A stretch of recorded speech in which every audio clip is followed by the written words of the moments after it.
Knon 89.3 FM in Dallas and Fort Worth, the voice of the people. Business owners, tell KNON's listeners about your business. You can put your business or event on KNON. KNON currently has space available to run announcements for you. Tell KNON's listeners about your goods, services, nightclub, concert, or event. Help keep the voice of the people on the air while putting your information on the air. KNON's been named the #1 radio station in Dallas by both the Dallas Observer and D Magazine. Put your business with Dallas's #1 station. Call now for more information at 214-828-9500, extension 227, or extension 233. For more information, go to knon.org and click on the Run Spots on KNON page. It's a great way for your business to support community radio while letting more people know about you. Good morning, good morning. I know y'all surprised, but this is Robert Pitre trying to fill in for Reverend Barnett. Reverend Barnett, this is his show, and Reverend Barnett been on for more than 30 years, so I'm just going to try to fill in. This morning we're going to have an open line. We're going to kind of talk about some of the things that you want to talk about, because we're going to talk about some things that I want to talk about too. But the lines are open. Let's start talking. This is Robert Pitre once again. Let's talk about some of the things that we need to do to make ourselves better human beings, what we need to do to make our community better. And, because right now I think that most of us is dealing with the Dallas Cowboys football. I think we're getting ready. We've gone back into that football coma, and, we're getting ready to just kind of go back to sleep. But we're going to deal with, why Jerry Jones didn't trade the player, why did Romo didn't throw the ball on 3rd and 5 when he ran the ball, and all that kind of stuff. Well, we dealing with the Cowboys, and Jerry Jones, a very successful businessman, billionaire, and still making money. And when you go to our community, it's blighted, drug infested, crime, but we know how to run the Dallas Cowboys and the other football teams. Now, so we have an open line this morning, and I think we got a call right off the bat. Reggie. Reggie, talk to us. We got an open line. Good morning, Pitre. Good morning. Good morning. Are you there? Hello? Yes, we are on the air. Oh, okay. Good morning.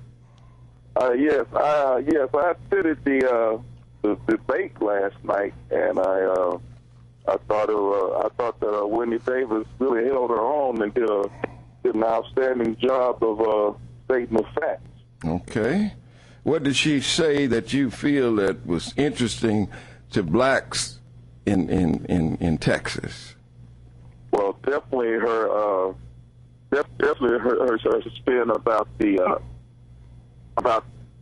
economy, and about how big business is really profiting off of the decline of the economy and everything, and how the minimum wage is definitely an issue that we all should be concerned about, because a lot of jobs is outsourcing, and they'll pay through a temp agency. They'll pay a temp agency $15 just to pay the regular worker $7.25. Right. And for most people, that's not going to work.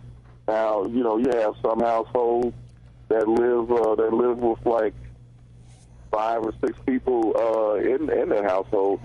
They can all afford $7.25 an hour wage, but households like most white or black households, that's not going to be acceptable.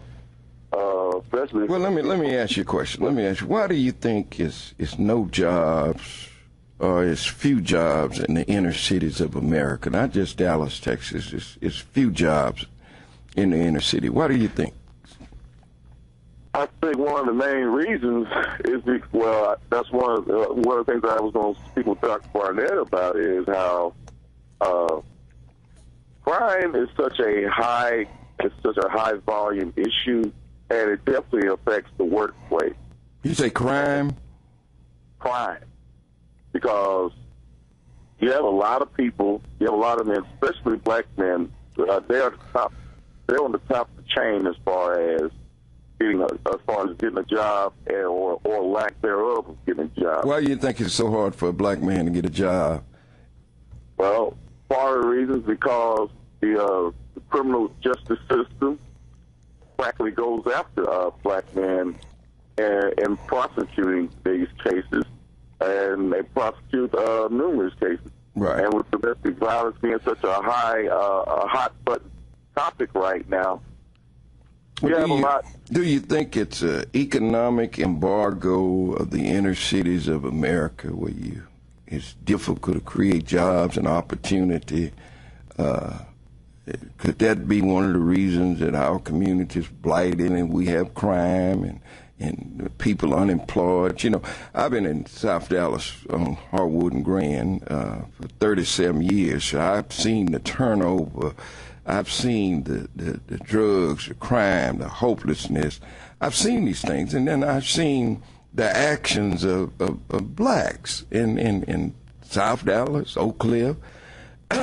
when you like this morning on the way here, I passed the construction site right there at 35 and 8th Street and that whole development of the new freeway expansion, and Hispanics out there working, you know, and you know, I'm seeing all these construction sites, and I don't see African Americans working.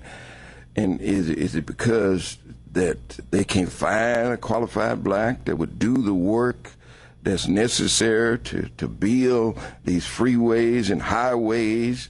Is it the black man don't want that kind of job? Is it too early to get up in the morning? You know, it's a place called Shop and Go, and they cash checks. I went in there the other day, and I went in behind some Hispanics, and they had checks in their hand when they walked through the door. But now here's a black man standing on the outside asking for 50 cents. So I go in, and the Hispanics in front of me cashing their check. One was $900, the other was $1,200. And then I think about when I got out of my car, there's a young black, healthy-looking man asking for 50 cents. Now, how do we overcome that? Or how did we get into that situation? Oh, well, part of the reason why we got into that situation is because the black race, especially black men, they have been gentrified throughout the whole entire process. They would rather take a chance on hiring Hispanics, because Hispanics, they come to work, they do their job, and then they go home. Black men will fight to struggle to get a job, but then after he gets the job, then they complain. Well, so how did that? Let's deal with the problem. Now, so where did that problem come from? Well, I guess it's all about perception. A lot of times, what has happened, we have been marked. Some of it fairly, some of it unfairly, but we have been marked because back in the day, black men would go to work, then they fall out of favor with the bosses. You know, they'll have injuries, and when black man gets hurt, they're going to go get workman's comp and everything. Right, but and I agree with what you're saying, Reggie. But when I grew up, black men and women were the ones that doing all the work. See, that's the environment that I grew up in. You know, but when you look at the inner cities of America, not just Dallas, Texas, because the same thing that's happening in Dallas, Texas is happening in every inner city in America. See, but we have to be accountable to what is going on, what affects us in our community, or how to uplift our community. But Reggie, I mean, it's great. You call back after 8 o'clock. We can continue to talk. But right now, I got Imani on line 3. Imani, how you doing this morning, brother? Brother Robert, can you hear me? I could hear you. Look here, man. I'm about through with the second time on the message to the black man by Elijah Muhammad. Mm-hmm. And he tells everything you talking about right now. He talking about why the man was get outside and these other people come over here and get the jobs. It's it's evilness. The people that we worship and we that are over us, like we got some people downtown. They're like lions, but they don't have any teeth. Right. And they set up on these panels. Now we have a lion down there. Now he can't say nothing. He can't even protect us. I don't even know. I was down there. Who is that lion you talking about? Well, I won't call the name right now. Money. If not, this is. I mean, we can talk about. Well, this is Commissioner's Court. I'll say Commissioner's Court, and I'm not going to bash anybody. Okay. Yeah, but I mean this morning. I mean, we have open line, and if you if you say that this person exists, you call his name. Well, we got or her name or whoever. I'll just say this: our black representatives are down there, like our Friendship West down there the other day when I went to the meeting over there. Chief Brown, I appreciate Chief Brown and Craig Watson and Lupe Valdez, but they was like they was human shields. What they were. They took off our licks and our complaints. That's what you're going to get this morning. Nothing but complaints because these people ain't going to do nothing to call in. So and they took all the licks for people. The puppet tours was in the background. These guys are puppets, and I appreciate them for doing that. But we have people downtown that looks like us that don't have any teeth. They're not getting control or anything. But here's where and you're right. But now here's the problem. When you elect a person in office, you have to make them accountable. Everyone gonna have to be accountable. Your preacher, your teacher, your children, your grandchildren. It's about accountability. Whatever you're supposed to be doing, that's what you're supposed to do. But see what happens, we vote these people in office, and they go down and do their own thing and make their own deals, and they forget about us. That's right. Now, but it's our fault. It's our fault that those people go down there and make deals for themselves. Right. But see, once they come out of office, you don't hear or see them no more. They disappear. No. They disappear, go to jail. Right. But we were just left Tuskegee about a few months ago, and we come up with a plan called economicblueprint.org. Right. Economic Blueprint. We got money. We saving money. We who? The Nation of Islam. Okay. And Christians. Everybody is SLC, Nation of Islam, the NAACP. We all met in Tuskegee down there in Booker T. Washington, and we all come up with a plan that we're going to start saving money. So then we won't have to be the guy outside begging for the money. Well, let me ask you this. People never going. Let me ask you a question, Imani. It's 2014, and we just coming up with a plan. Well, it's been in existence since 1960s, but we just now we actually met about 8 to 10,000 of us met down there, and we with the plan. I don't know why they not publicizing it, but it's under economicblueprint.org. We done saved up a few $1 million, and we feel like independence we're going to have to do for ourselves. These people that we keep calling, they going to do this, they ain't giving us nothing. We got to do it for ourselves. And as black people in America, we have a $1 trillion a year income. And we ain't developing nothing. Our communities is blighted, drug infested. And we supposed to have leaders. Well, you mentioned something a while ago. Now I call it. Our minister call it sports and play. Now they keep us on that sports and play. Keep us looking at the sports and all this. What Jerry Jones gonna do? What they gonna do? What they gonna pay Peterson gonna do? But really, we got a war. Over big war, a large war that we need to keep our eye on and start watching out with a football player. Because our people right now, not only our people, this country needs. It's got some real serious problems. Right. But I want to let you know. Okay. Well, that's good. But let me say the telephone number is 972 647-1893. Get involved in this conversation. Let's discussion, because we're going to talk about it. Now, Money, we have 1,696 NFL players. You have 32 teams. You know, the average salary $2 million. Right. You know, NBA basketball players, you have 360 to 450 players. When do these folks come back and invest in the community? When they come back, you know, I was watching, the big deal about Adrian Peterson, you know, that's going on, you know, and then they showed him and try to show that, hey, he's involved with children, and, you know, he's not a child abuser, but the children that he had in front of him, all of them was little white kids. You know, black kids are the ones that right now need some help, because they're the ones that are in that environment. Now, they can't buy his jersey, the football players' jerseys. You know, they can't pay, their parents can't pay $285 for summer camp and all that kind of stuff to be with these football players. But these folks got to come back to their community, because this is where they come from.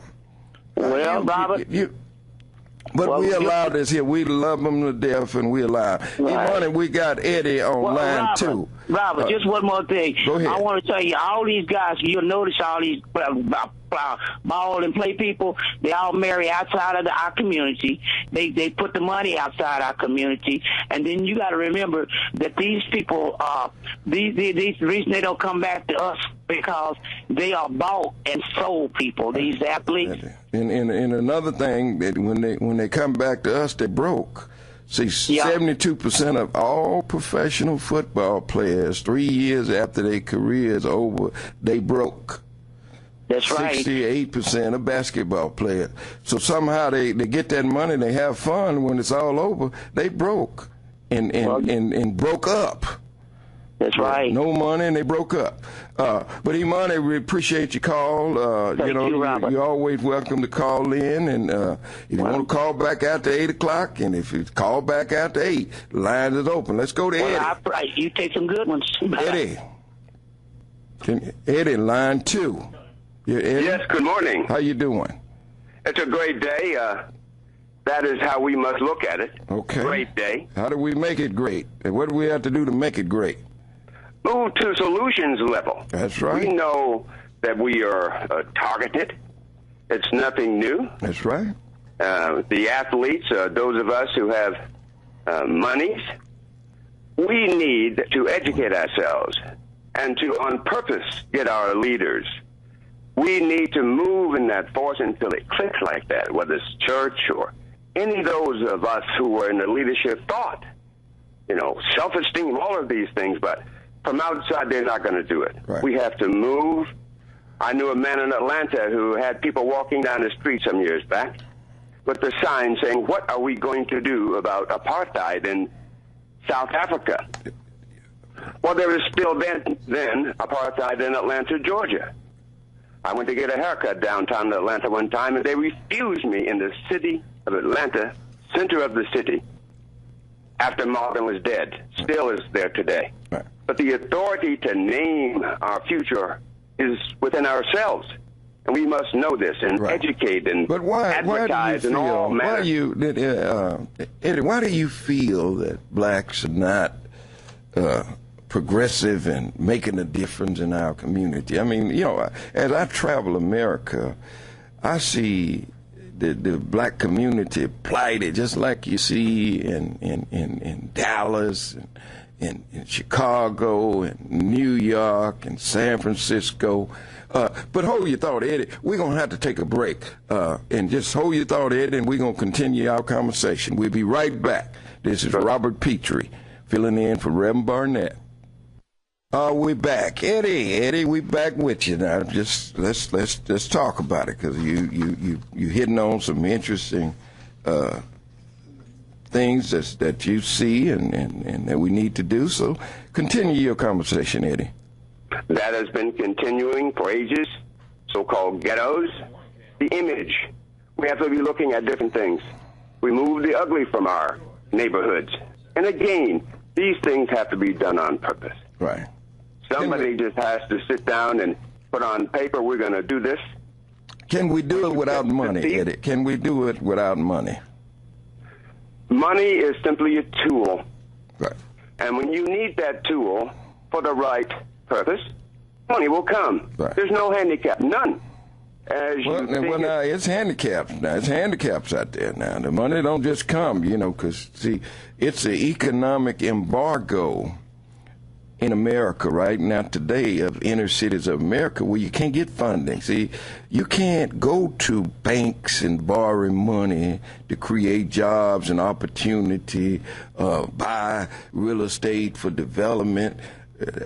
As a black man, you can't do that. And I don't care how good your credit is. I say this still. I understand. I came as the poorest among many and made many rich.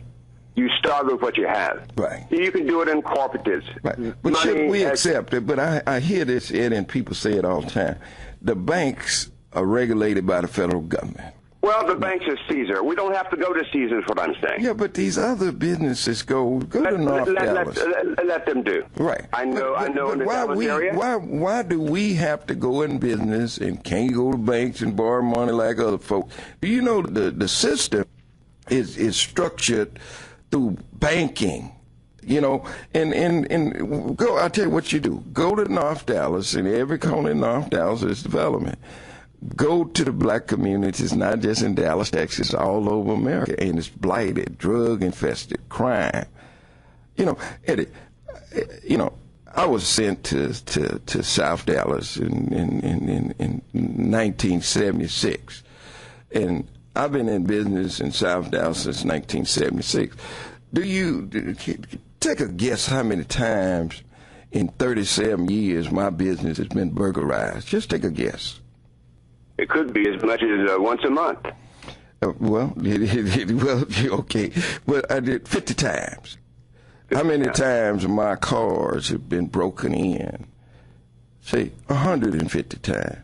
But I'm still in business, but everybody say, hey, okay, I had to go to Houston years ago to borrow money to finance my real estate in South Dallas. All the banks turned me down. Not because of my credit, not because it was the collateral and me being black, but the banks that turned me down, all the banks in the 80s in the state of Texas went out of business, all of them. See, all the savings and loans went out of business, all the developers. I say, we know that, Reverend, but I'm saying... No, we don't know that. This is what we must get to know. We don't even know what we don't know. Right. But we have to move in what we do know now. I'm talking the self-esteem. Okay. Caesar, give it to him, what belongs to him. But I know that within ourselves right now, there are those who have little, and for whatever reason, bombardment of propaganda through the airways, are going to buy a $10 bag of reefer. Well, maybe buy a 5 one and put 5 through the cars. What I'm saying is there's money in our environment, and we have to be taught how to use it properly. Right. Continually. I agree. Let me ask you something, Eddie. Do you know how to play poker? Yes. Okay. If I was dealing the cards, and I deal you your hand, and I deal my hand. But now, I know the hand that I'm dealing you, and each time I deal you a hand, I always deal myself a better hand. Now, here we playing. Now, if my hand is better than your hand, and I know what's in your hand, can you beat me? Can you beat my hand? I will always beat you because I'm not going to play your game. Right.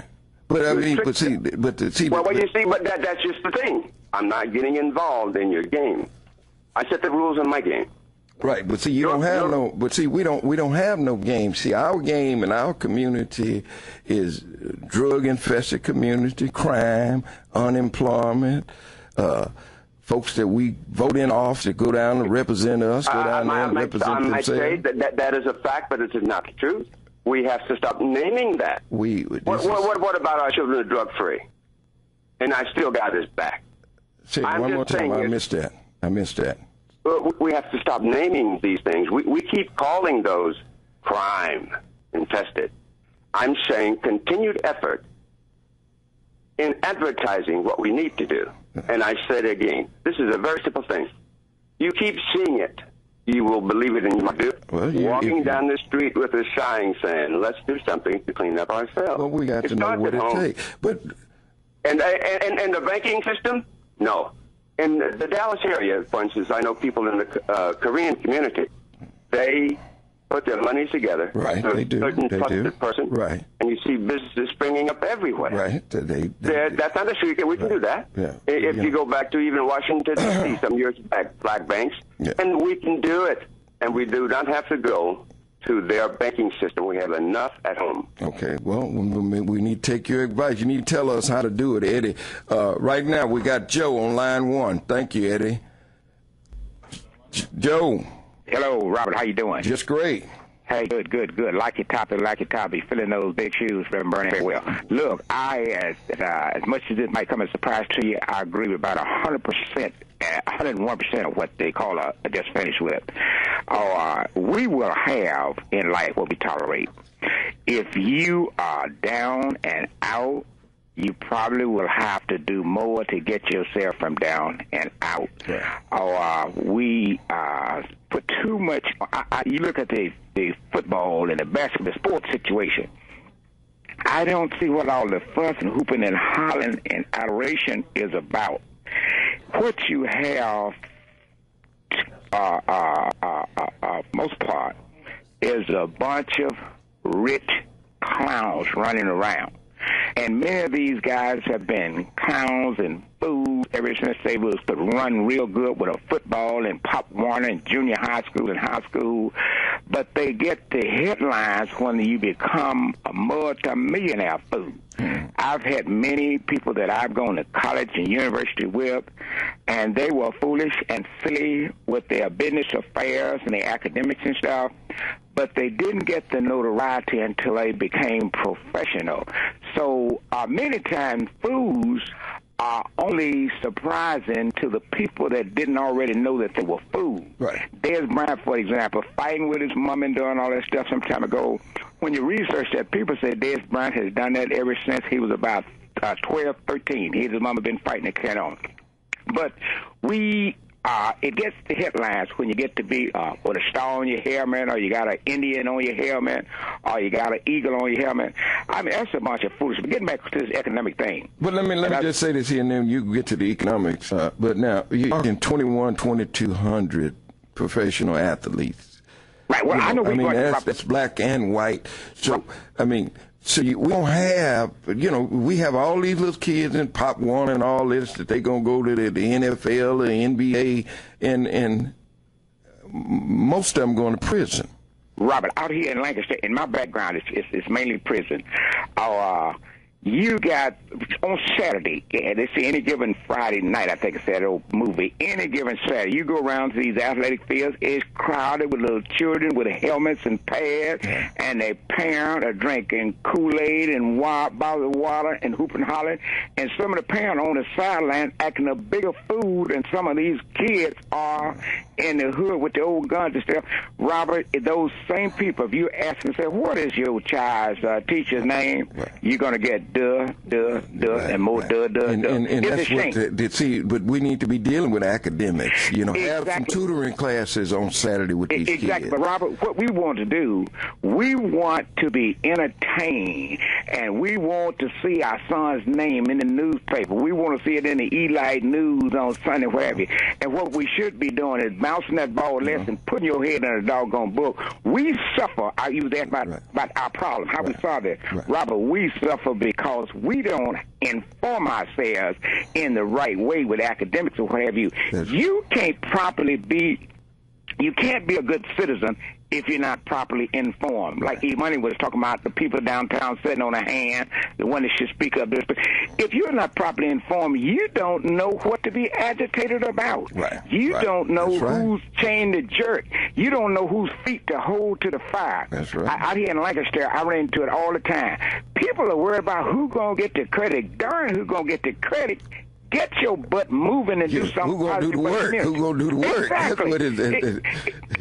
Exactly. We want to know if my name gonna be on the paper. Right. Is it going? Get the heck away from here with that mess. Get out. But see, but a lot of those parents that you see, you know, when it's out there with their kids, you know, and got them thinking that they gonna go to the NBA or the NFL, they going to Below One and they going to these prisons on the weekend to visit these. Exactly. Peanut and Lil Pookie, his chance of becoming a Des Bryant or Walter Payton or Michael Jordan is about 1 in 6 million. That's right. And so we need to get away from that, because that statistic tell you Lil Pookie and Lil Pee Wee will probably be a statistics in the prison system. Have a good day. Look, good. Okay, we got Grady on line 3. Grady, talk to us. Pitre, how you doing? Just great. Just great. Let me shed a little light on this. Now, I like that gentleman, what he said, but it don't make no sense. You know, Mr. Pitre, I think me and you close to the same age. I'm in my 60s. You know what I see? I see what you call, let's start at basics. When the Bible states that a lack of knowledge, our race will perish. That's right. That's real. And part of it, Mr. Pitre, is that, you know, I'm starting locally at the bottom, the churches and everything. We're not investing into changing the mindset of our people. I mean, where can we go and have a large congregation or you know, I mean, Mr. Pitre, we won't even invest. I go to school as old as I am. I want to talk my business over the airway, but I'm just saying, as old as I am, because I want to better myself as a human being. You have to. And then what I see, sir, when I mean, even at school, I would see our kids running loosely, and they're being raised like a white child. See, we got, you know, here we are, a rich and servant, but we poor in mind. I mean, you know, our kids grow up with flat screen TVs and all these things, so they expect that, sir. The reason you don't see black men and stuff doing construction and things, because I come up in that area to my grandfather and me, I was trained to do, I did the job what was available. Now we done went to college and went to school and stuff, sir. We don't have to do that. Get on our knees and do Is all of us going to college? No, sir, but then all of us got enough sense to where we should be now at the point that Martin Luther King would have been living, that okay, now that you arrived, what do you want to do? Have we arrived? Okay. Yes, we have, but I'm going to show you where we missed the boat. We missed the boat on arriving to what? Because when you have no direction, I don't care how good you are, you're going to still be misled. Okay? And okay, let's use you for example. Sir, you are a leader, an entrepreneur. I'm quite sure that you probably gave a lot of people of your own race jobs. Oh, yeah. I've created jobs and thousands of jobs in this city, bringing development to this city, you know, and fighting this system. See, you know, and what we have to understand that the system don't want us to do well, and we have folks that's supposed to be leading us that's putting their hands behind their back, taking money. And see, but part of that is because they are afraid to lose their status and ability to survive. And Mr. Pitre, if you're in a position to where someone offer you, saying, look here, if you go ahead and go this route here, I think it was an analogy made about a month ago on the show. You know, if you go ahead on and take this vibe or whatever, and I'm gonna take care of you for the rest of your life, compared to your people or that hood or that segment of business. Well, I have always turned down those kind of deals. See, the power structure of this city has always been attracted to what I've said, and they know the things that I've been saying about the system and racism, and the city of Dallas is not fair. See, the city of Dallas don't even hire corporate America. They don't even hire blacks from Dallas in corporate America. When they want to hire someone in corporate America, they reach out to other states They don't even reach out to a black that's born and raised in Dallas, Texas. There you go. See, and see, they have the power structure. Many years ago, it come to me and said, hey, what you're saying, it may be true, it may not be true, but now we could help you. We'll help you. Now, all you need to do is just stop saying what you're saying. And I'd say, hey, look here. I'm gonna give you a perfect situation. One of the major players in Dallas years ago know how I used to be talking about the banks. I had to go to Houston to borrow money, and they call me in and say, okay, now, Miss Pitre, tell you what, this is what you do. You go to the bank, any bank in Dallas, and you apply for a loan. And if they turn you down, we gonna make sure you get that loan. Now, just go and apply.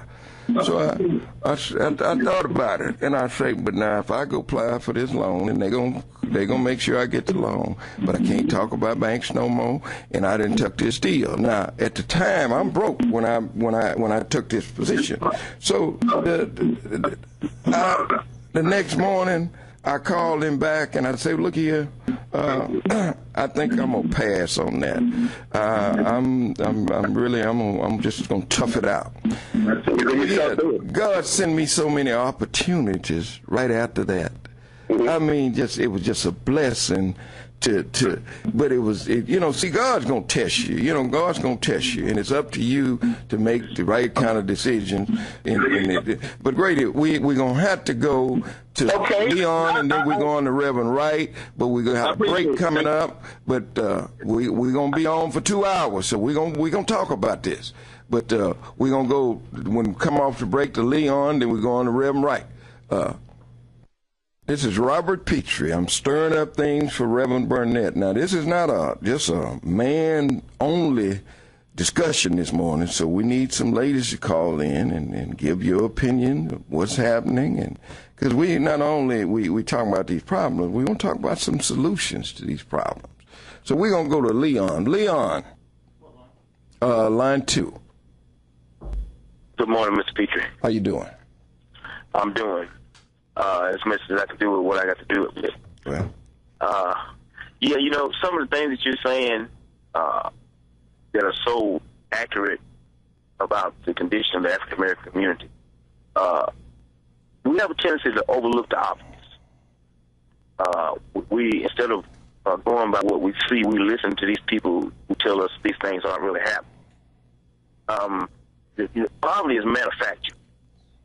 And, things that manufacture poverty are these slave wages, slave minimum wage, these lack of work protection laws, all this stuff that keeps people, their net worth and their income below the poverty level.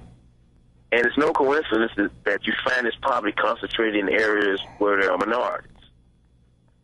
Now, there used to be a time when we had leaders like King, Malcolm X, and stuff like that, got gentlemen like that who would stand up and say these things aren't right.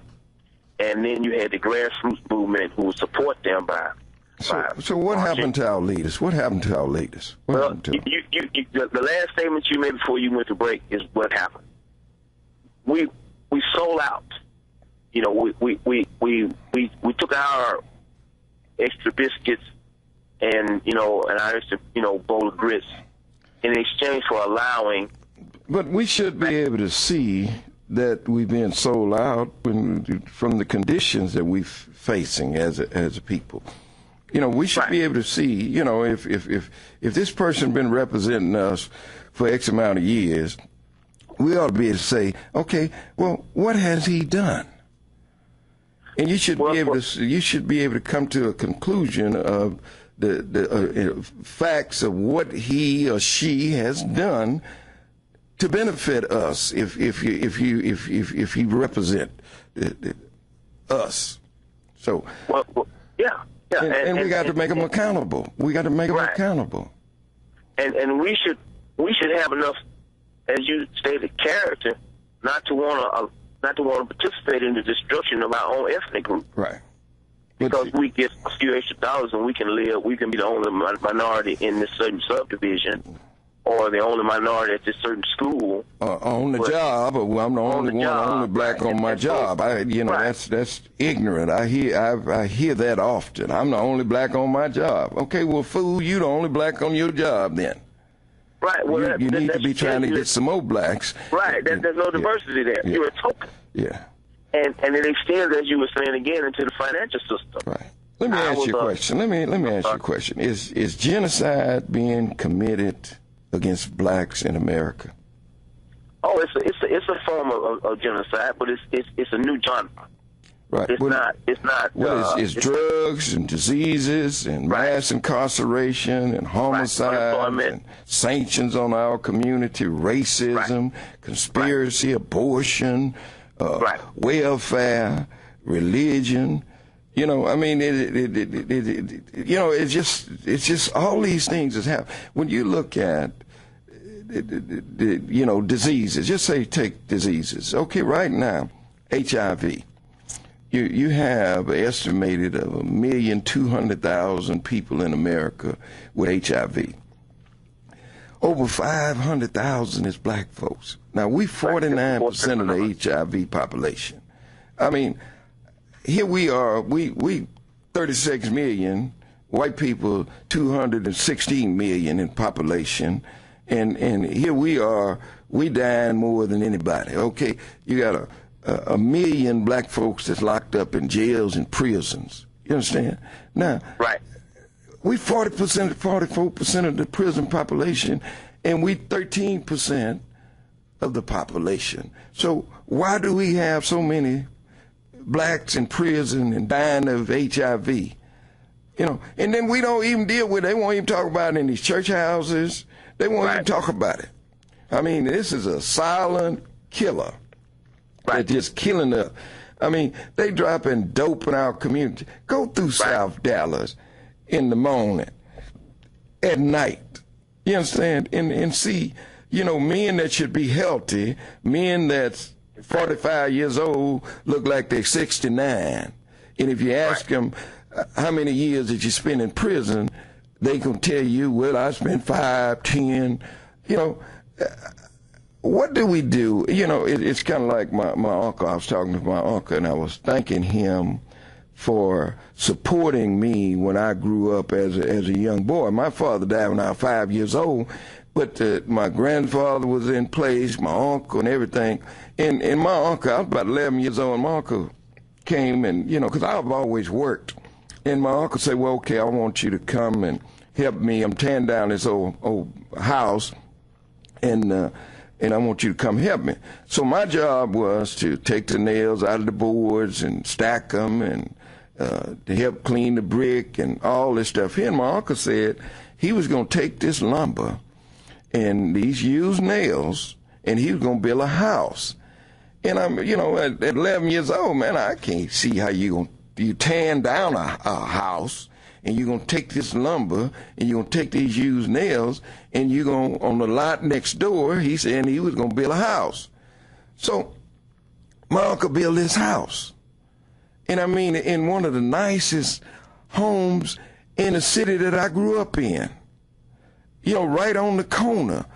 So, but now today, uncles is saying to their nephews, boy, let me tell you something, boy, when you go to that penitentiary, this is where you got to go. You got to act like this here. Because see, if you don't do like this, they're going to make a sissy out of you. And then this is what you do. This game, you have to learn how to play. And if you don't play them games, man, so you ain't going to make it in the penitentiary. Why do you have to go to the penitentiary? Is it a rites of passage for a young black to go to the penitentiary? See? Well, this is a new genre of, as you said, genocide or Jim Crow or apartheid that this country is putting on people of color. Now, there are segments of this population, this country, white folks, who do not want to see black people equal.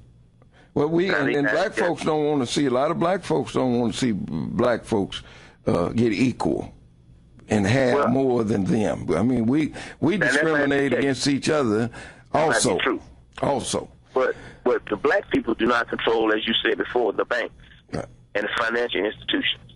But I was looking I have a business that I'm trying to start, and I was trying to look for some a venture capital company, like you see on TV, Shark Tank and all these different things. Right.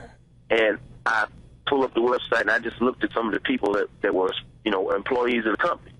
None of them were black. Now, you had some Asians, and you had some people from India, right. and you had some white people. Right. But these venture capital companies have trillions of dollars that they spend on development, and if you got this great idea for some kind of a internet project, they can develop you. But when you look and you see nobody on there that looks like you, no diversity, that's telling you something. Right. And they're at a level that you can't see these people. These people don't interact with us down here on the streets. They're up on the top of these buildings, and they're discriminating against black people. That's right. But we're not able. We're not, because we don't believe what we see, and we keep believing that, oh, well, you keep on working hard, you'll be like Oprah. You keep on working hard, you'll be like this person. Instead of saying, look, we have to do something now, or we're going to stop buying your products. We're going to stop doing this. We're going to stop, and you're going to see us downtown explaining to you that we need some help now. We stopped doing that. The things that got us here in the 60s, we abandoned those things. Okay, Leon, we're going to have to go to the next caller, but what you said, everything you said, I agree, and it sounds good. And I want to say this here before I go to Reverend Wright. Right now, Dort is extending their blue line from Ledbetter to UNT. So it's going south. It would be right between Skyline Ranch and UNT. Now, here's what's happening.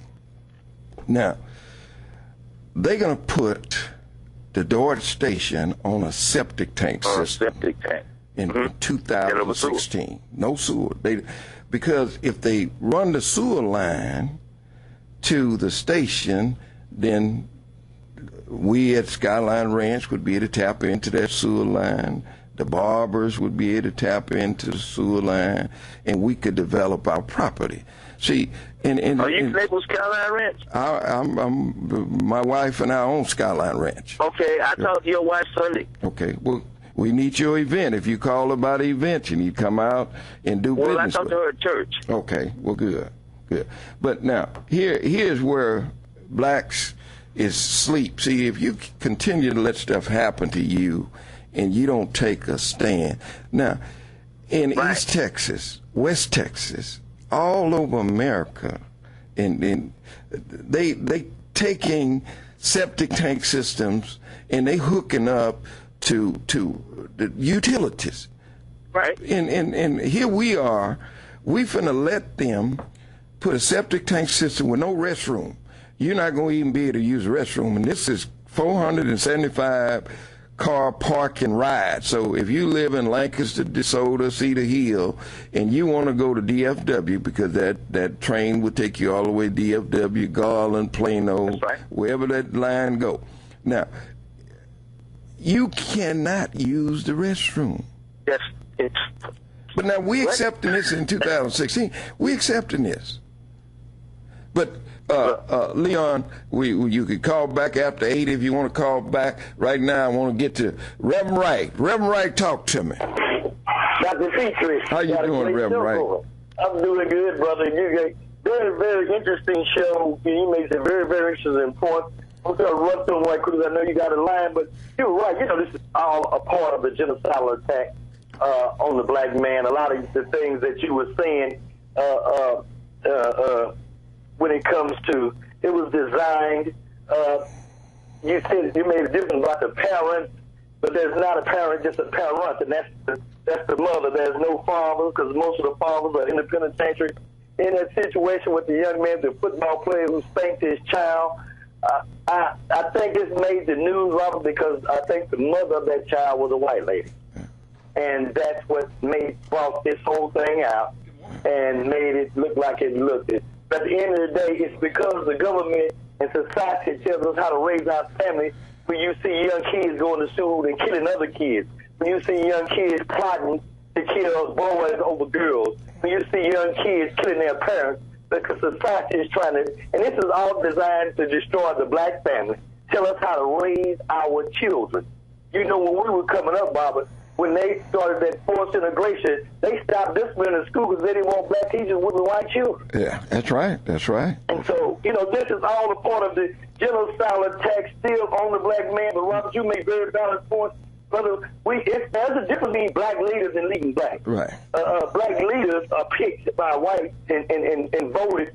Leading blacks are ordained by God. Dr. King wasn't voted in. He was chosen by God to lead his people. And that's the difference. We still got black leaders, but a lot of people don't follow them because they are involved with the politics, like you said. Right. Now, Imani called and talked about, let me tell you something. If it was somebody I supported, Robert, and I found out that he didn't turn out to be where I thought he was going to be, I'm going to call his name out. And that's what the situation was around John Wiley Price. Right. A lot of them supported him, marched with him, followed him. When they found out at the end of the day, everything he done had nothing to do with the black community, they're ashamed to say his name. Call his name out. Right.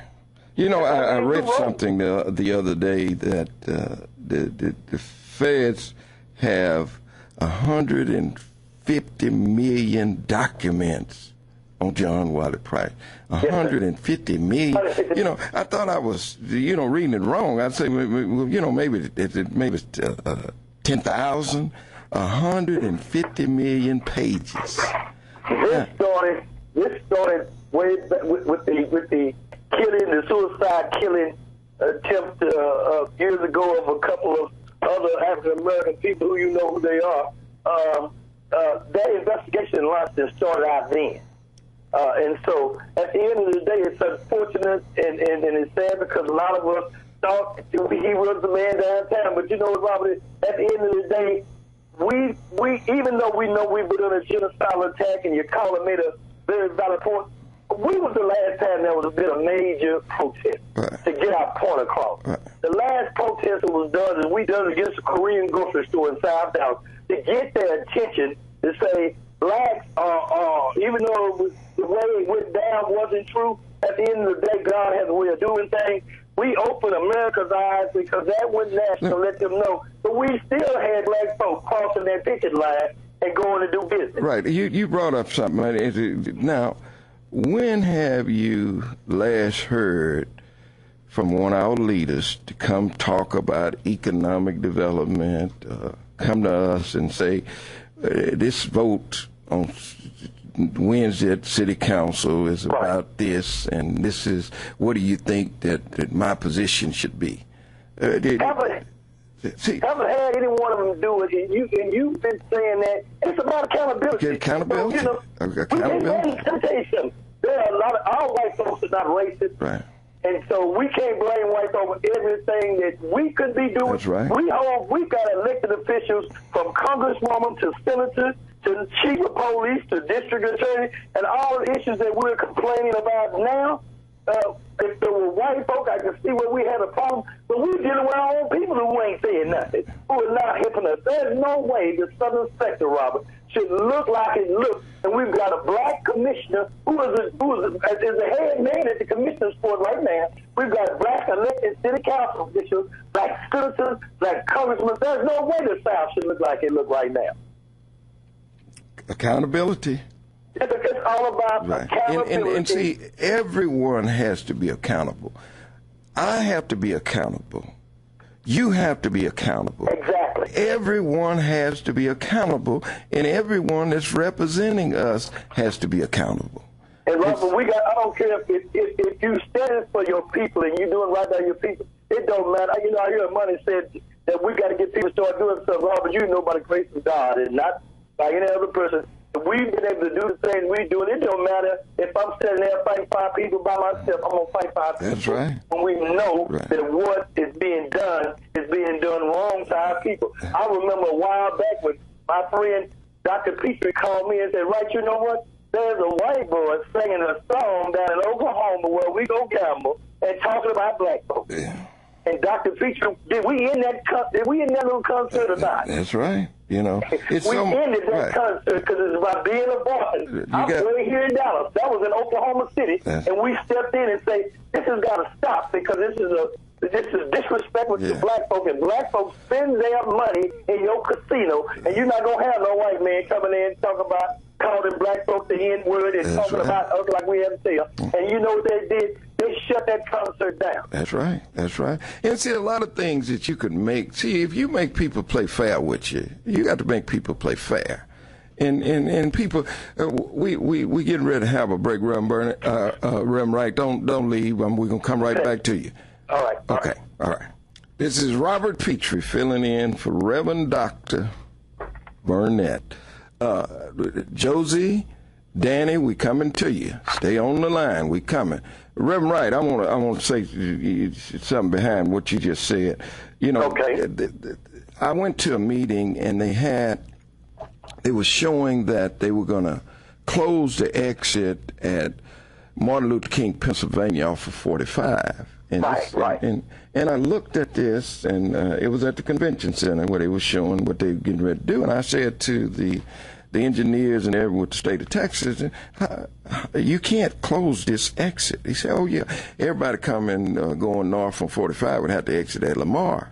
And I say, but why would you close MLK, Martin Luther King exit? And then they showed where they were going to have the Trinity, where they were going to have a toll gate where you exit off on the bridge, the Martin Luther King bridge. And I'm saying, wait a minute, how could you do this? So they say, well, this is what we're going to do. So I talked to different people, say, well, if that's what they're going to do, that's what they're going to do. I said, oh, no. You can't do this here, man. What you're trying to do is keep people and blacks from coming to South Dallas because you're getting ready to take possession of this community.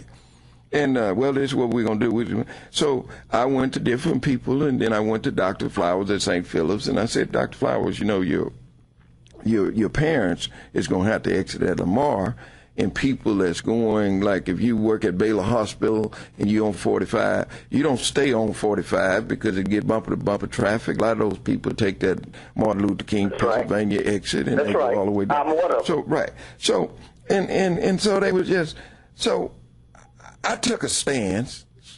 Dr. Flowers, St. Philip's took a stance, and we were able to get them to keep that exit open. But they came to me and said, this is going to cost us $15 million to go back and redesign this because we had designed it where this exit is closed. I said, man, did the councilman person help you when y'all went in there and discussed that? No, she kind of said that they're going to do what they want to do, you know. So and they do, and that's what them folks do, what they want to do. But at that meeting, when I told them folks about the conspiracies to trying to get possession of South Dallas, see, when those liquor stores, now all them folks that was in favor of liquor going to being in Oak Cliff, just drive around Oak Cliff right now in the places where the liquor is being sold and look at those conditions and look at those economic downfall. Oh man, that's the purpose of it. And they did. You know what, Robert? Another reason why they probably wanted to do that because in the event that they couldn't, because you know they've been trying to take South Dallas for years. We grew up in South Dallas in the Fair Park area. That's right. Everybody that stayed in Oak Cliff stayed over there on that picture where the parking lot is, all apartment and houses. And that's what black folks do. They may have done it to help stop economic development in case we ever wake up and decide to quit doing business where money doesn't come back into our community. Now everybody's abandoning South Dallas. So it's like they finna get it. I mean, they coming just like Thomason Hall area. But Reverend Barnett, Reverend Wright. I need to get to Josie because hadn't talked to her. Okay. Josie on line 3. Go ahead. If you got something to say, go ahead. Go ahead. Oh, I'm sorry. Line 3. Okay. Josie. Oh, Josie, Oh, no, I'm here. Okay, well, good. Talk to us, And then, Josie. Mr. Pitre, I just have a comment, and then I'm going to hang up and allow you to respond on this comment. I will. I guarantee you I will. Actually, it's a twofold comment. I still will. I'm going to talk about on the local level here, and I live in DeSoto. I've lived here for 37 years, and this is a city, all-American city, which is a joke, that has a black mayor, black city manager. But if you look at the makeup of the city, the fire department, police department, 99% white. And we have top elected county officials that live here in the city We have black ministers over mega churches that live here in the city. And we have state representatives that live here in the city, and no one has a problem with it. And one of the things that we had talked about was, and these white firemen and police officers, they take their paychecks that we pay, and they go back to their majority white city. Right. That's where they spend their money. Right. Nobody's concerned about that. And my husband and I had written a letter stating why is it that they don't implement a program in the schools, because we're retired and every day we see young black males walking up and down the street not working. Right. Don't they implement a program starting in the schools with the kids whereby they can enter into fire technology or become police officers? And so far, we have not gotten a response. And you're not. And I don't think we are. So we're Right. just going to have to go to the next level. But I don't understand how we can be so complacent as a people, willing to pay our tax money to support someone who does not live in this city and does not look like me. Well, a lot of those people have made it out of Oak Cliff to DeSoto, and they feel that they're doing better. And you know, it's about being concerned about not just yourself and your family. It's about your community, your people. See, and we have become a very, very selfish race of people. See, we've become too selfish and too ignorant to the facts of life. And see, until we make, because with those same children, and that's why the crime rate is growing in DeSoto and getting so high. I don't think it's a matter of a problem of a crime rate, because DeSoto has one of the lowest crime rates in the southern sector. Now I talk to people that live in DeSoto, and they say burglaries, of habitats, that people are burglarizing their homes, and a lot of people is moving out. So now I don't think it's a lot of robbery, but I think burglaries, there are a high rate of burglaries. Different, because I've been here 37 years and I've seen the height of white flight, and I've seen more and more, especially with the housing crisis being over, more and more blacks are moving in as well as whites. So, but that's one of the concerns that I have. And, Okay. and I thought it was so interesting that you and Reverend Wright talked about accountability. Right. And accountability has to start at the top. That's right. I'm going to step on some toes, but we elected a black president. Right. And for the number of years that he's been in office, it seems like he's more concerned about the plight of poor children in Central America than he is about the plight of poor black children in the United States. Say it again. And no one, it's almost like this white elephant that's in the room. We know that he's there, but no one wants to talk about it. And I can't understand why Al Sharpton and all of the other elected officials haven't just kind of pulled him to the side and say, what are you going to do about this? And he has the power of the people. Right, but see, we have to make the president, and I was at a banquet with the president, and the president said that, hey, where's your agenda? Bring your agenda to me. And I can't create your agenda. You know what your agenda is. Bring it to me, and let's work on these things. See, our leaders is not going to the president saying, hey, these are things that we need to do. You know, the inner cities of America is blighted. We can't go to banks and borrow money. We can't create jobs. You know, we got 1 million black folks locked up in jails and prisons in America, and we 13.6% of the population. We need jobs in our community. Let's get some programs to create jobs. It costs $44,000 a year to incarcerate an inmate, and let's invest in these children at an early age. See, we have to start these programs. Like what you see in DeSoto, we got to start these programs. And we got to make people aware. See, white people don't even care about what's going on in our community. You know what I'm saying? And it ain't their business. It's for us to deal with problems that we are facing in our community and want to make a difference ourselves. We ain't got to go to them folks, to the white people, and say, well, hey, help us out of this situation. Now, it's for us. If you Well, see something wrong in your community, we could make a difference. But you got to stand up. You know, I brought about 1,000 jobs to the city of Dallas, and this company does $3.5 billion a year. The Dallas Auto Auction. They were in Grand Prairie next to Yellow Belly Drag Strip. And every time it rained, the auction would flood. But being a car dealer, I'm there. I'm seeing what's happening. Grand Prairie police writing tickets to car dealers every Wednesday. And, you know, and I'm seeing this. So I go to the general manager and I say to him, and this was in 1990, I say, look, what we need to do, what you need to do, you need to move this auction. And the general manager said, what do you mean, move the auction? I say, every time it rain hard, your cars flood out, Grand Prairie police writing tickets. I say, go right up there on Loop 12. It's hundreds of acres of land that you could put to auction that would be great for auction. So we ended our conversation. 2 months later, he came back to me. He said, Robert, I took your advice. I said, what advice? He said, well, I got a contract on 100 acres right there at Loop 12 and Duncanville Road.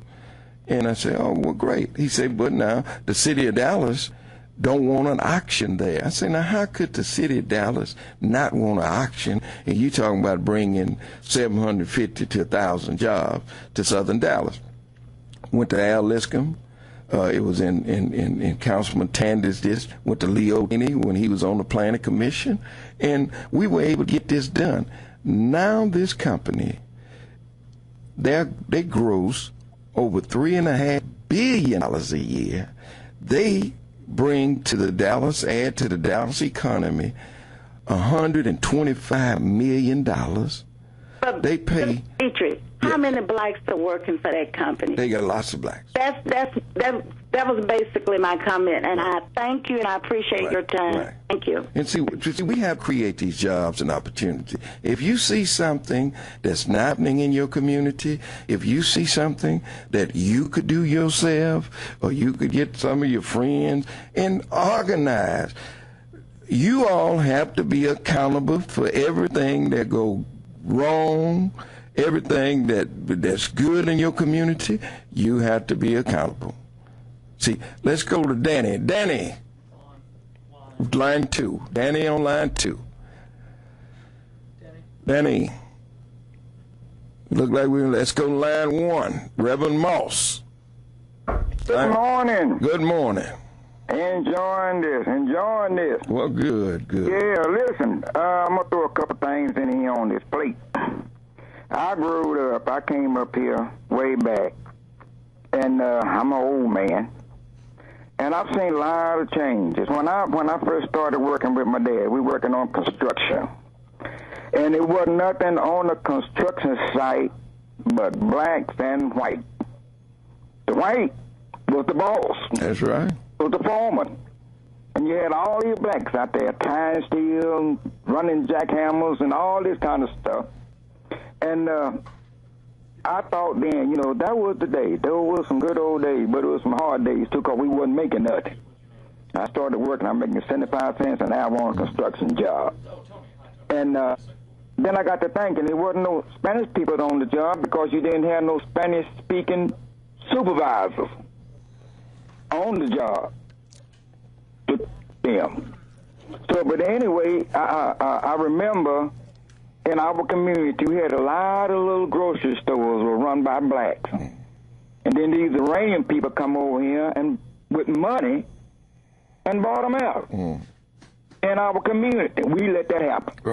Right. So we don't have none of the stores in our community. All of them is we depended on other races for our food, our clothes, our shelter, the education of our children. You know, that's right. That's right. And that's another thing. The black man has always been a tool for making money for the white man. Right. But he ain't no tool no more because he don't need him no more. He don't need him no more. He's sending him. He don't need him now because, hey, you got other people doing it. Right. And then these other people is getting good salaries, you know. Sure they are. Yeah, they're getting good salary. But see, we ain't teaching our, when you grew up, you learned how to work. That's you was right. taught how to work. Right. These young kids today, 21 years old, ain't never had a job. Don't even take the trash out. Right. You know. Right. But they taking them up there to that football field trying to make NFL players out of them. See, you know, we are, as a race of people now, we can't just blame white people. Now, white people, there are conspiracies out there. You know, and racism exists. I mean, racism is just as strong as it ever been. And it might be stronger than it was during slavery. You understand? But now, a lot of our problems come from a lack of knowledge. That's right. See, we ain't taught, and we don't have, you know, I remember, man, sometimes I just walk away, I hear such ignorant people that's supposed to be adults, and the ignorant conversations that they have don't make no sense. And I told a little kid one day, I said, look, don't listen to that. Come here. Get away from that. See, because when you grow up like your environment. You know, and you know what? What happened to our men? I'm talking about the men like my age. I'm in my 70s. And I saw my father, my grandfather, they wore khaki pants, belts, pants up neat, starched and iron khakis, looking good. Mm-hmm. They saw a young man doing something. They told them not to do that. And they respected them. Right. But where is our men today that can do that? Right, but you see how these young people dress so trifling. I mean, pants hanging down, nasty looking, won't even comb their hair. You know, I mean, well, I'm going to hire you. Like I told one, you get an earring in both ears. What I need you on my job for representing me? Pull your pants up, boy. That's right. Yeah. Right, and you know, and I'm going to let you go after this. Okay. You know, and then, too, when you look at it, I guess the marching and all that was worked back in its time. But we don't need to do no marching. We don't need to do no Auschwitz. We don't need to do any of that. We need to get an education. And but now we're some marching that we need to do. We need to stand up now. We laying down. We need to stand up. I mean, it's things that we need to be doing. That we could do. We need to do what we need to do. Right. See, but it's about knowledge. The only way we gonna get to better our conditions is through knowledge and standing up and fighting. Right. Yeah, we got to do that, and we need to do that. Okay. In this day and time. Right. Well, it's coming up to a break, but Reverend Moss really enjoyed what you had to say. We're coming up to a break.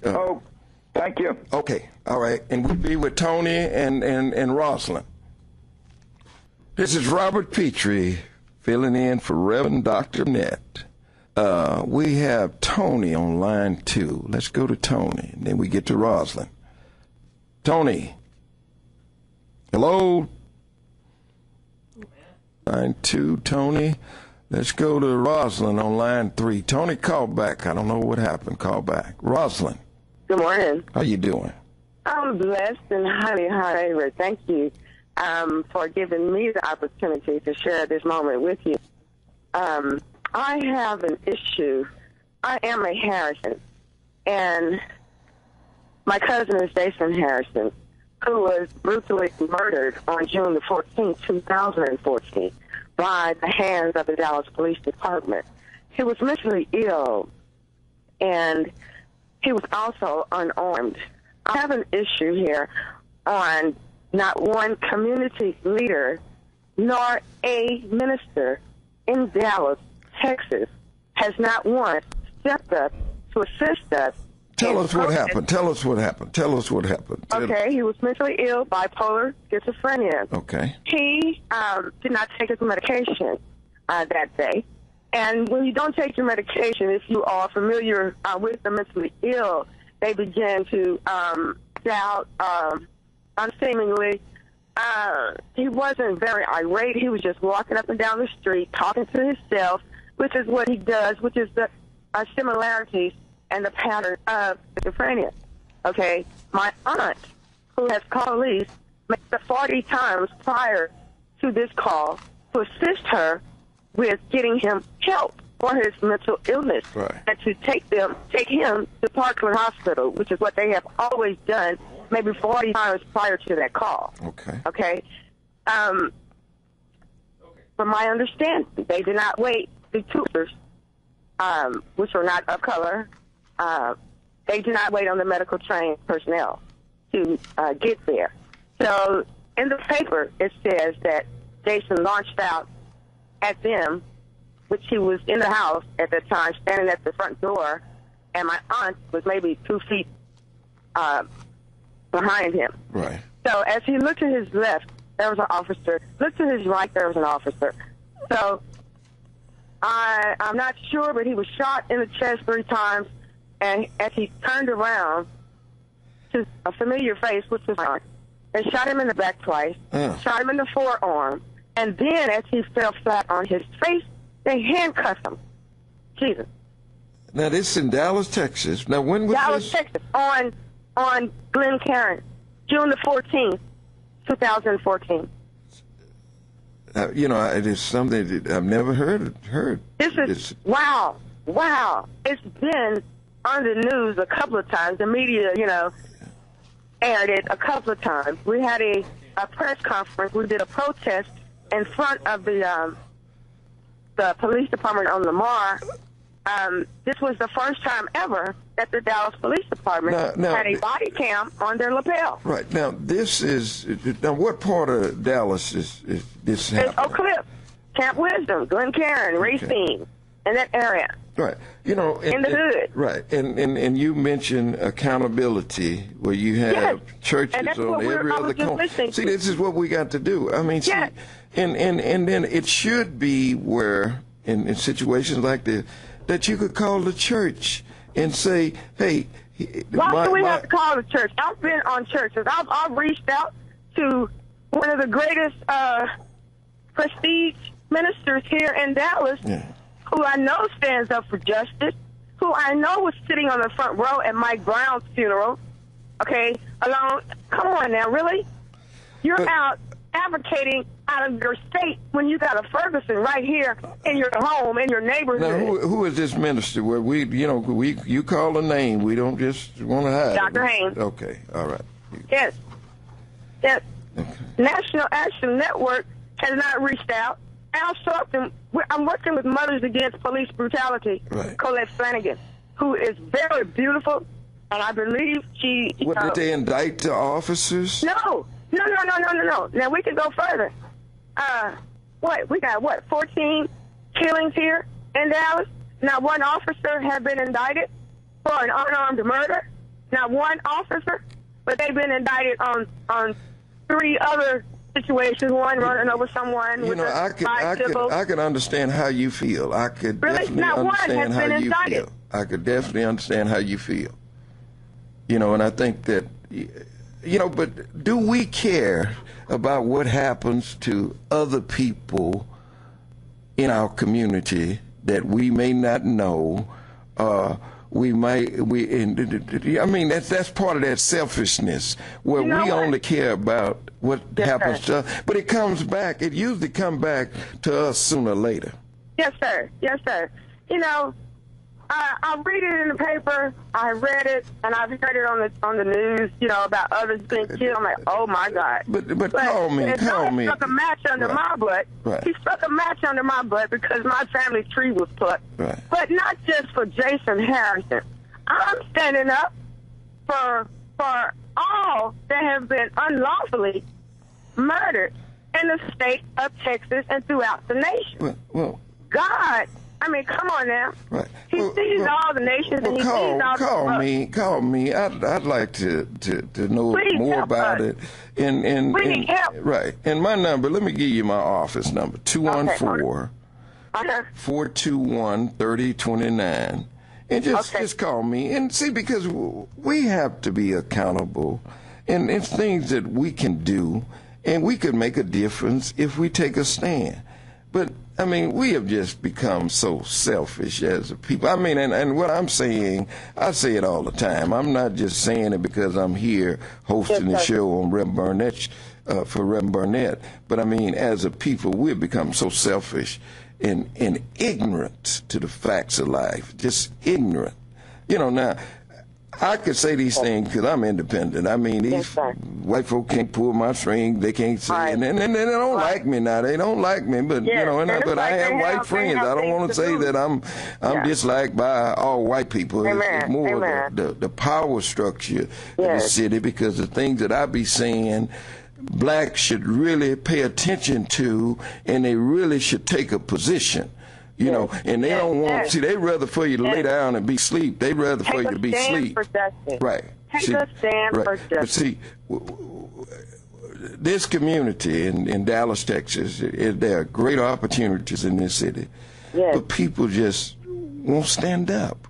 And it goes back to the way white people have treated black folks in slavery and all that, and the fear of how they've done things. Wow. And people are still fearing standing up. I mean, whatever's wrong that you see in your community, at the schools that your children go to, whatever it is, you know, if it's the drug dealer across the street from you, you got to take a stance. See, you know, if them churches on every other corner ain't doing nothing but meeting, you got to take a stand. If you going in and out of them churches, and when you come out, they ain't talking about what you could do outside these churches. You understand? You need to go find your church that's willing to work and help your people. See? See? But really, Rosalind, now you called me. I'm gonna make you call me. Okay. Yes, sir, let's go to Tony. Tony. The horror story. Did Tony come back? Tony back. Tony, talk to us. We don't have a lot of time. Talk to us. Yes. I wanted to talk about the lady who called from DeSoto. and then piggyback on Black Flight. She said she moved to DeSoto 35 years ago. She was one of the ones who left the black community when she had money. But you could move anywhere you want to, Tony. I mean, you can't fault her for moving to DeSoto. No, I'm not faulting her, but she talking about DeSoto now. Right. I mean, but you could move anywhere you want to. You could choose to move anywhere you want to. That's true. But my thing is, you talking about the same. You talking about the people that you were one. She was one of those. The people who move to DeSoto now are just like her. They move because supposedly the safety and whatever it is. My other part I want to talk about was this. Trends and statistics are showing right now. Whites have moved back to the city. That's why they're taking over South Dallas, Oak Cliff, or whatever you want to call it. And the poor are moving to the suburbs. These are facts, the numbers, and if you look at the Census Bureau, that is what's happening. Well, blacks move from, whites move and Jews move from South Dallas to North Dallas. That's right. And black folks moved in. But now we still the structure of those homes. It has not been no development in South Dallas. Now these people feel that, hey, let's come back and get it, like they got Thomason Hall and other parts of this city. See, but we are not thinking. See, when they ships the beer and wine to Oak Cliff, we thought that we were getting something. We thought that we don't own none of those liquor stores. It's making our community, Oak Cliff, more blighted, drug infested, alcohol, all these things that's happening. And this didn't benefit us. And now they're getting ready to take South Dallas. See, when you're blocking off exits where you can't exit into South Dallas, it's all about getting possession. Fair Park is a gold mine for the city of Dallas. They open it up for 45 days and people come. Man, Fair Park is a money maker. It's a money maker. They could make more money in this city, and you wouldn't even have to pay real estate taxes for the money that they could generate from Fair Park. But it's coming. But they just got to get black folks on out of there. I will tell you this, in West Dallas right now, Roger Staubach is getting ready to put some apartments in West Dallas over about Trinity Grove. And what I'm saying is this: it don't make no difference what black people do. They're coming, and they're coming now. Right. They're not waiting 10, 20 years from now. Right. And your argument about the banks is this: the banks are not going to give us money, and you know that. No, they ain't going to. Yeah, but my deal is that, I ain't waiting on those banks. I'm not waiting on nobody, but I'm going to fight for what I know that's unfair to blacks and what's causing our community where you can't develop your community and create jobs. I'm going to continue to take that fight. Here we invested $182 million in that bridge to West Dallas, and we accepting it. Oh, you got to go see our new bridge. That bridge ain't for us. But why would you invest they should have invested $182 million in West Dallas. That would have changed that whole community and uplift blacks and Hispanics and created jobs and everything. But the power structure here is more interested in bridges, parks.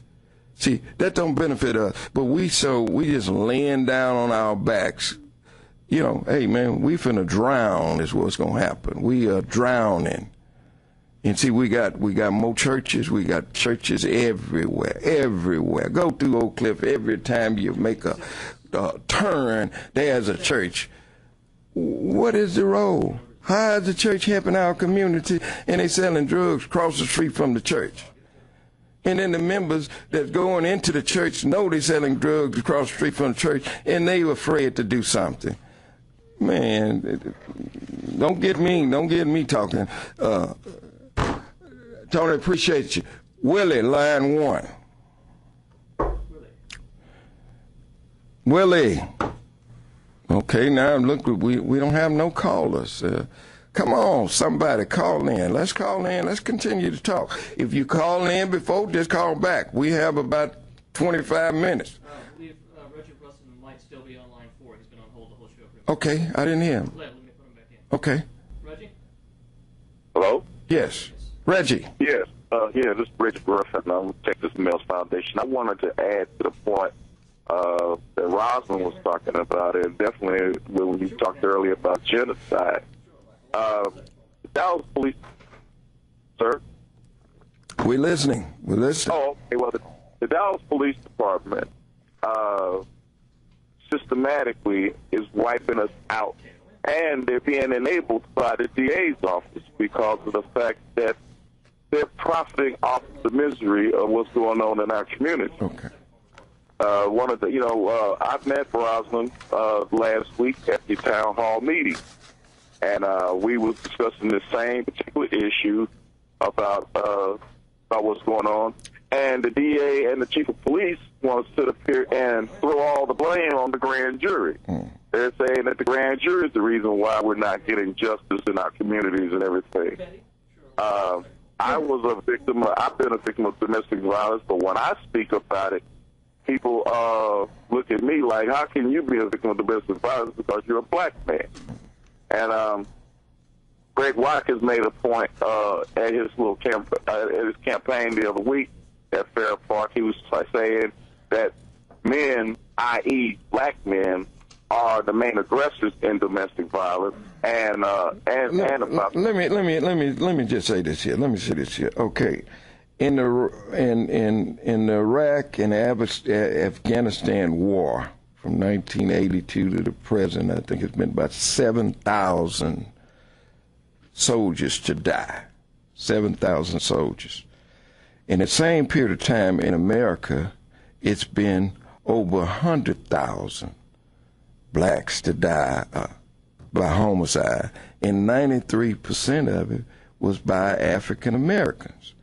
Now, I read something from Trayvon Martin.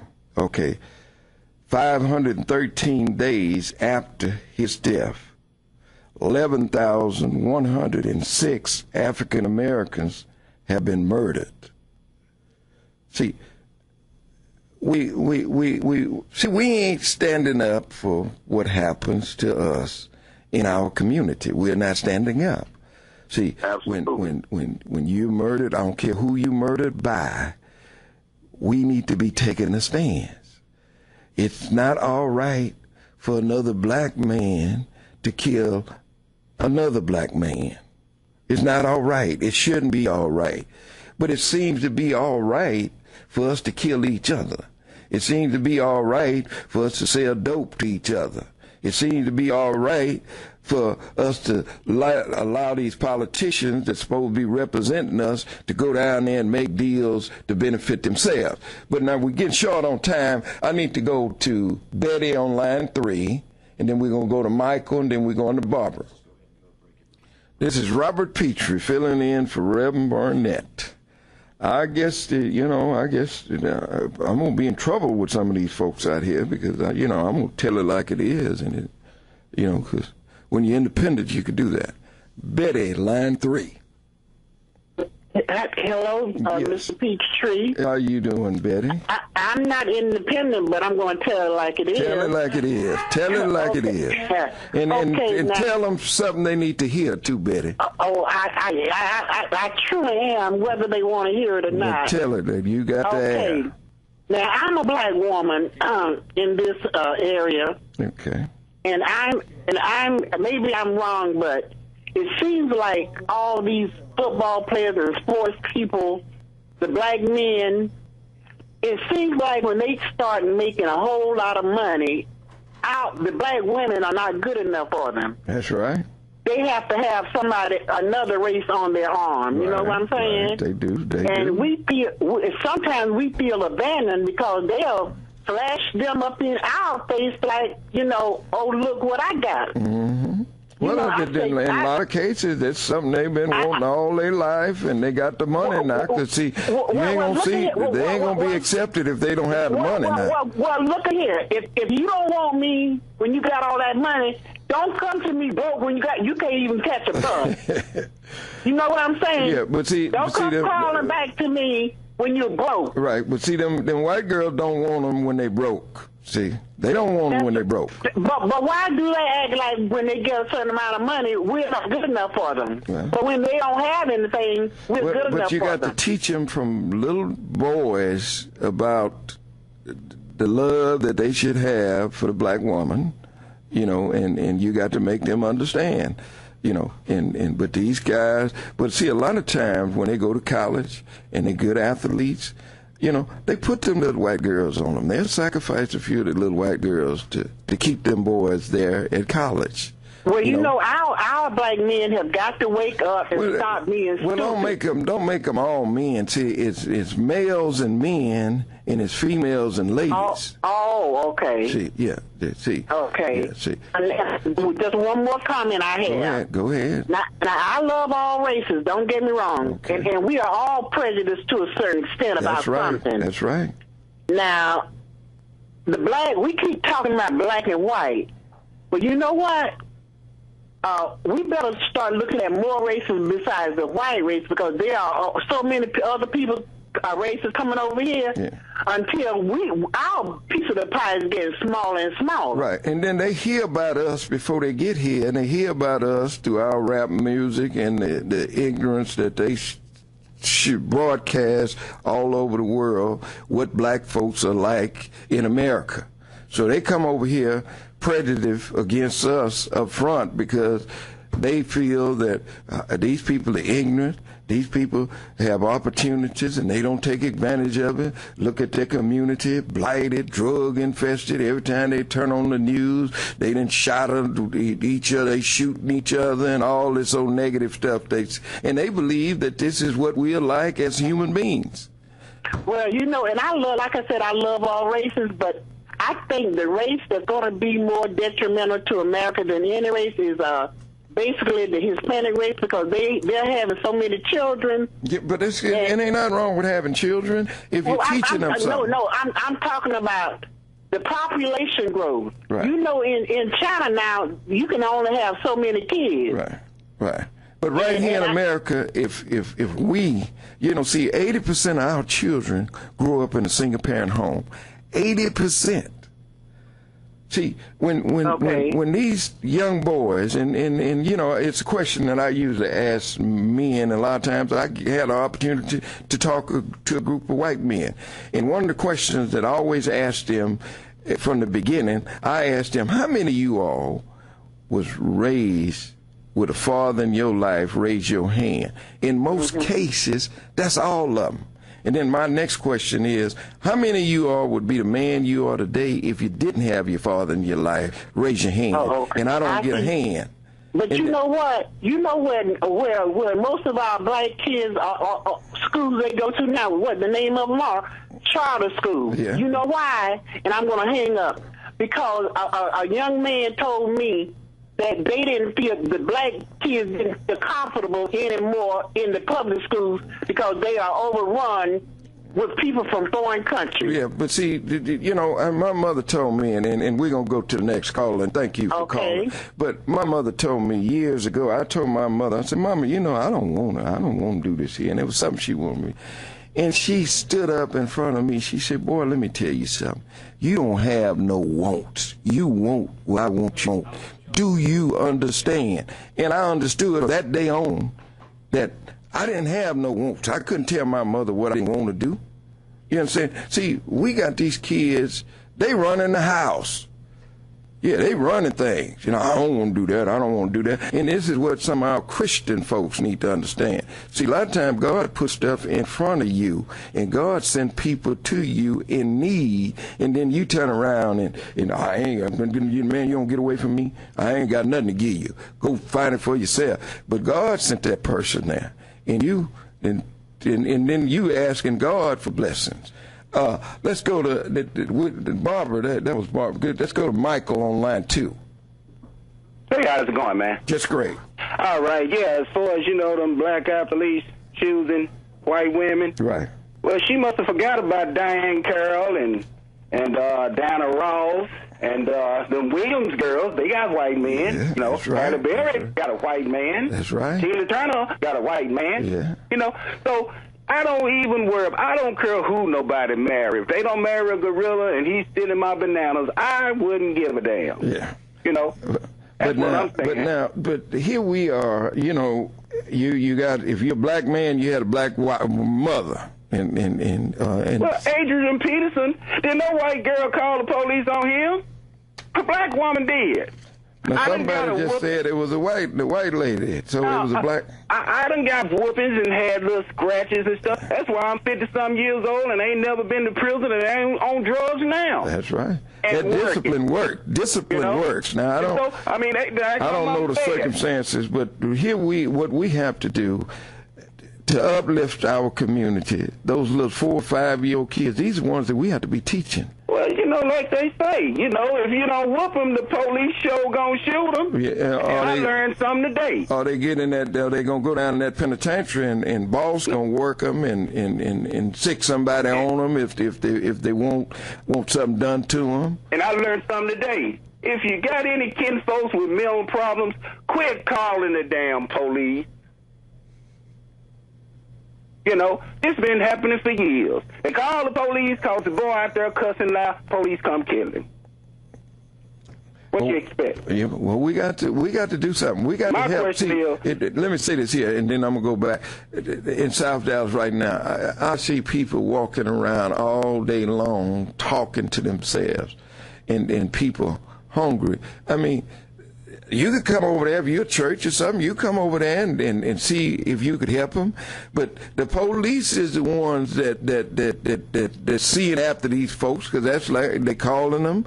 And these folks, if you go through South Dallas right now, as soon as you cross that bridge, they just walking around talking to themselves and all kinds of little stuff going on and homelessness.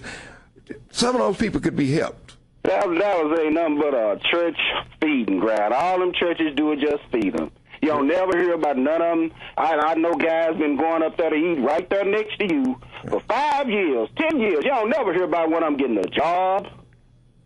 You know, they just feed them. They walk through the neighborhood and throw the trash all over the ground. I'm right around the corner from you, Mike. That's right. That's right. All they do feed them. You know, they do come way from North Dallas over here and get off the bus. Pick them. They need to pick them up now. Write the bus that come through there and pick them up and minister to them. Minister Karen Dudley, right there on 2nd Avenue. You see that old school bus. Pick them up, feed them, minister to them. And every day is helping them, and they have a facility that they take them down in Crandall. If you want help, you can go down to Crandall, and they can work with your addiction and everything. See, some of these churches, I mean, it's a business. It's about some money. And I hear these folks saying, some of these preachers say they were called by God. Now, they need to check and see who called them. That's the biggest crap it is. They need Well, Mike, we getting ready to end up the show, but I wish you to call in early. All right, no problem. Okay. Keith, Kevin, let's go to Kevin on line 4. Kevin. Yes, I'd like to commend you on your forethought and your insight and the information that you're providing to the community. Well, thank you. One thing is that I think Afro-Americans should focus on is understanding causality. A lot of these things that people call it about are basically the problems. But for every problem, there's a cause. And if everyone sits down and speak and say, and a solution. Something's up. And a solution, right? And we need to really focus on knowledge is key. That's right. The main focus to understand causality and to derive a solution to these problems. Because most of the time when people call and they talk, it's all about the problems. Right. You have to understand, the causality, and a lot of this is the portrayal of Afro-Americans and the diaspora across the nation amongst the media and how it defines them. Because if you look at our younger generation, they're not satisfied with what they are. They spend most of the time trying to be something that Kevin, they're not. You call in on the end of the show. We're gonna have to get to our job line, and Greg on line 2. Okay, Greg, line 2. Greg. Yes. How you doing, Greg? You're doing fine. Good. Well, let's see if we give us some of them jobs we have out there. Then, go ahead. And let them know that you just can't go and apply for these jobs once you fill out the application on the internet and go off in there looking tacky and trifling, and how you need to look presentable.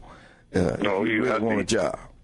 If you want a job, you have to put your best foot forward. That's right. When you become an employee of a company and or individual, you represent that individual. That's right. You are the face of that company. When folk look at you and you're employed by X and Y company, you represent them. And if you don't put forth a good image, who wants to do business with a company like that? That's right. Let's just understand. Would you want to go eat in a restaurant that wasn't clean, it was dirt on the floor, and the tables weren't clean, the plates weren't clean? No, you wouldn't want to go eat at a place like that.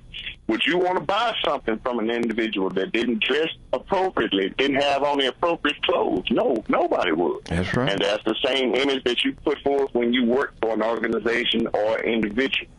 This morning on our SAT job line, the Solutions and Actions Today job line brought to you every Saturday morning during church information and open forum here on Knon 89.3, the voice of the people. This morning, we have on the job line, Aegis Insurance is looking for customer service representatives. That's saying you can apply at 9999 Technology Boulevard West, Dallas, Texas, Monday through Friday, 8 a.m. to 5 p.m. Once again, that's Aegis Insurance looking for customer service representatives. They're saying you can apply in person. 9999 Technology Boulevard West, Dallas, Texas, Monday through Friday, 8 a.m. to 5 p.m. Wrencham Company is looking for warehouse workers and drivers. They're asking you to apply online at www.apply2jobs, the number 2 jobs, jobs.com/RINCHEM. Once again, that web address is www.apply, the number 2 jobs, jobs.com/Wrencham, RINCHEM. DSI Incorporated is looking for warehouse representatives. They're asking you to apply online at www.home.ease.adp.com. Once again, that's DSI is looking for warehouse representatives. They're asking you to apply online at www.home.ease.adp.com. Steve Silver Company is looking for warehouse workers. They're asking you to apply online at www.ssilver.com. Once again, that Steve Silver Company is looking for warehouse workers. They're asking you to apply online at www.ssilver.com. Uline is looking for warehouse workers. They're asking you to apply online at www.uline.com. Once again, that's Uline is looking for warehouse workers. They're asking you to apply online at www.uline.com. Abbott's Label is looking for customer service representatives. They're asking you to apply online at www.abbottlabel.com. Once again, that's Abbott Label is looking for some service representatives. That's key to apply online at www.abbott.label.com. You are a child-loving, patient, and energetic individual and would like to work in the daycare setting. The number for inquiry is 972-290-4995. Once again, if you are a child-loving, patient, and energetic individual and would like to work in the daycare setting, the number for inquiry is 972-290-4995. You are a person affected by addiction and need assistance with your recovery efforts, or an ex-offender trying to make their transition back into mainstream society and need assistance with job search. The number for inquiry is 214-634-2722. Once again, if you are a person affected by addiction and need assistance with your recovery efforts, or an ex-offender trying to make their transition back into mainstream society and needs assistance with job search, the number for inquiry is 214-634-2722. Today is a good day if you're looking for a job to find one. Let me repeat that. Today is a good day if you're looking for a job to find one. Today is also a great day to get registered and be prepared to vote in November. October the 4th is the last day you can register to vote in the November midterm elections. This is very important. Although people want to say the presidential election is important, this is also important. Matter of fact, this election determines folks that will impact you more closely than the president. That's right. It will determine your governor, your local city officials, city and state officials. This is an important election. It will determine how we will be governed and how resources will be allocated over the next 2 to 4 years. It is very important. October the 4th is the last day to register to vote for the upcoming election. Thank you, Greg. Thank you, Greg. And I hope people got the information and they go online and fill out an application and end up with a job. This is Robert Pitre. And I have two businesses. I have Pitre V Auto on Harwood and Grand, been there 37 years. I also have Skyline Ranch. My wife and I have owned Skyline Ranch since for 20 plus years. And so, if you looking to have an event, you come out to Skyline Ranch, you have family reunions, parties, Christmas parties. If your company is having an event, come out and see us. And on Harwood and Grand, we've been wholesaling cars. We've been wholesaling cars. So if you're interested in a car, come by. We could help you. If we don't have it on lot, we get whatever you want. Wholesale, not retail. We wholesale. And I really enjoyed today, just talking about things. And I hope that something was said that could benefit us as a people. But we all have to be accountable. I have to be accountable. You have to be accountable. Your children have to be accountable. Your church has to be accountable. Your politicians have to be accountable. If we don't make each other accountable, our community and our race is going to continue to lose ground. Knon 89.3 FM in Dallas and Fort Worth, the voice of the people. Business owners, tell KNON's listeners about your business. You can put your business or event on KNON. KNON currently has space available to run announcements for you. Tell KNON's listeners about your goods, services, nightclub, concert, or event. Help keep the voice of the people on the air while putting your information on the air. KNON's been named the #1 radio station in Dallas by both the Dallas Observer and D Magazine. Put your business with Dallas's #1 station. Call now for more information at 214-828-9500, extension 227, or extension 233. For more information, go to KNON.org and click on the Run Spots on KNON page. It's a great way for your business to support community radio while letting more people know about you.